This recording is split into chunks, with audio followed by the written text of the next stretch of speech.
السلام عليكم ورحمة الله وبركاته. ازيكم حبايبي، عاملين ايه؟ نبدأ النهاردة روتين جديد، يا رب يعجبكم. انا هنا كنت شارية شوية حاجات وعاوزة اخد رأيكم برضو في حاجة. هنا انا كنت اشتريت نسكافيه، ونسكافيه جولد ده حلو قوي، واشتريت كريم كراميل، ودي خميرة، واشتريت كاكاو خام عشان ان شاء الله اعمل لهم كيكة بالشوكولاتة. وهنا كان ملح واشتريت برضو دقيق. واشتريت في الاول كانت جبنة تركي وبسطرمة عشان هعمل بيهم الوصفة الغدا يعني بتاع النهاردة. بصوا الكنبة دي، هي الكنبة دي ما كانتش موجودة، لا هي ولا السفرة. ما كانتش يعني لسه، ما كنتش جبتهم من الشقة التانية، لسه جايباهم امبارح بالليل. وبصوا برضو الستارة دي انا هغيرها، هجيب واحدة اوف وايت كده ان شاء الله، هاخدها يعني يوم الاربعاء من عند الراجل. وهي بص انا حطيت الكنبتين اللي شبه بعض في وش بعض، والكبيرة تحت الشباك، وهي السفرة هي على جنب. وحطيت الكنبة دي اللي كانت مكان السفرة حطيتها في الاخر خالص. ولسه انا بعمل للكنبة دي كسوة زيهم كده، نبيتي كده، عشان كلهم يبقوا شبه بعض. هنا انا هعمل جلاش بالجبن. انا الفيديو اللي فات كنت عامله جلاش، بس كنت مصوراه، يعني مش كل يوم بعمل جلاش او لا، ده انا الفيديو بتاع الجلاش بتاع اللحمه المفرومه ده انا كنت مصوراه. لكن ده روتين النهارده هعمل الجلاش بالجبن. هي طعم البيتزا بيبقى طعمه حلو قوي. هنا حطيت سمنه عليها شويه زيت، عليها زبدايه، وعليها نص معلقه صغيره كده بيكنج باودر. دي الخلطة دي بتاعت اللي بحط الزبادي على الزيت والسمنة لما اكون بعملها بالجبن، او لما اكون هعملها حلو، يعني احط فيها كاستر، احط فيها مهلبية، احشيها مهلبية، بتبقى حلوة. بس لما باجي اعملها باللحمة المفرومة لا، عادي بسيح سمنة كده او زبدة، لا وعادي. لكن طالما هعملها بالجبن بحط زبدية وبيكنج باودر، بتفرق في الطعم، بتبقى طعمها حلو قوي. جربوها كده وان شاء الله تعجبكم باذن الله.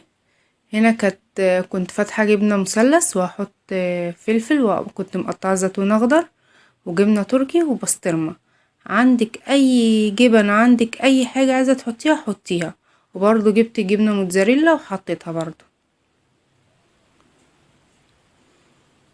دي اكنها بيتزا بطعم البيتزا بالظبط.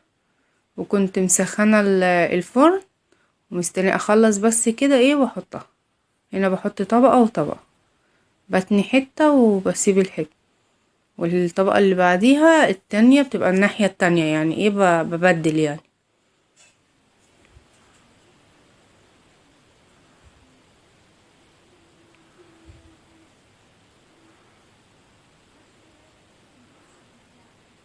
بيبقى طعمها حلو، جربوها كده، بيبقى طعمها حلو قوي. ساعات بقطع فيها فلفل رومي، طماطم، لو في لانشون حطي اللي انت عاوزاه حطي فيها، بتبقى طعمها الجبنة المثلث بتدي طعمها حلو قوي بيبقى طعمها حلو قوي يعني في الجلاش، يعني بالطريقة دي بتدي طعم حلو قوي. وبرضو لو بتعملي لحمة مفرومة وحطيتي معاها حتتين جبنة مثلث بتخلي طعمها تحفة، بتبقى طعمها حلو قوي. هنا بفرد الجبنة المثلث على قد ما اقدر، وهرص البسطرمة كده. اعمليها ببسطرمة، اعمليها بصدق، اعمليها ميكس جبن، بس اللي انتي عاوزاه.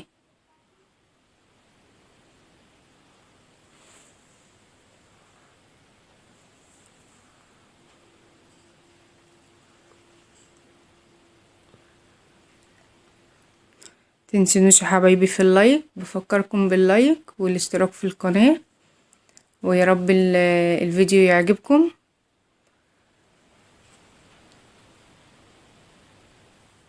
هنا اقطع الجبنة التركي. والله كان طعمها اكنك بتاكلي بيتزا بالظبط. لو عايزة اعمل حاجة سريعة كده، يعني هما العيال عندي بيحبوا البيتزا. طب ماشي، حاضر اعمل لكم البيتزا. اهي الزيتون، زيتون اخضر كده متقطع كان.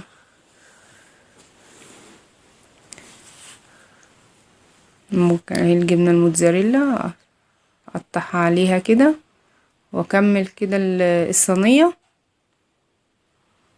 واحط الطبقة اللي فوق.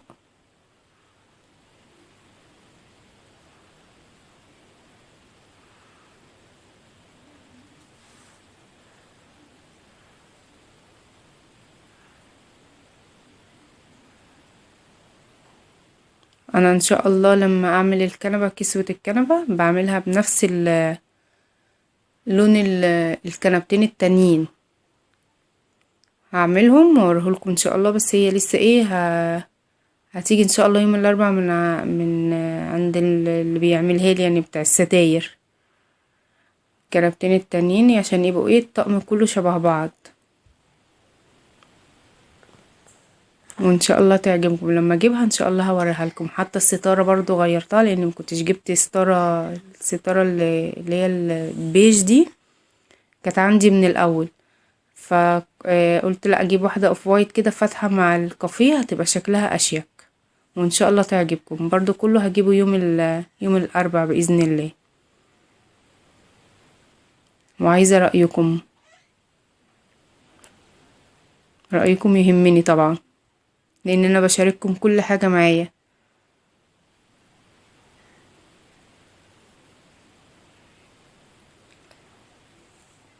هنا جبت كوبايه لبن وبضايه ونص معلقه فلفل اسمر. مرضتش احط ملح لان البسطرمه برضو بتبقى حادقه، والجبنه التركي حادقه. كنت حطيتها في الفرن وفاضل لها يعني اللي هي 10 دقايق خلاص وتطلع. كانت اهي قربت تاخد وش اهي، قلت احط عليها جبنه موتزاريلا.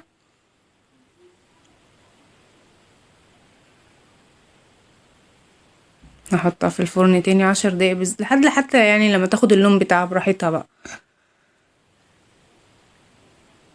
اهي، ايه رأيكم؟ يا رب الفيديو يعجبكم.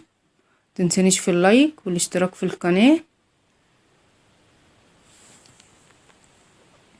هقطعها كده واوريها لكم من جوه.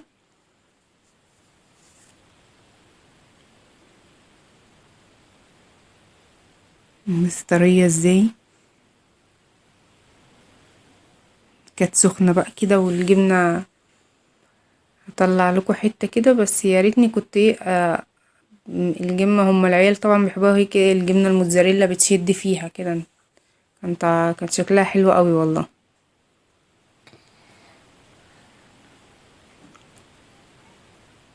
كانت معصلجة بس معايا كده.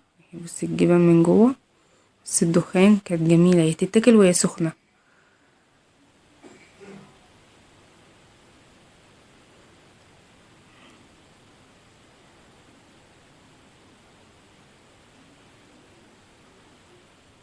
يعني لو ألف هنا وشفا، يا رب الفيديو يكون عجبكم.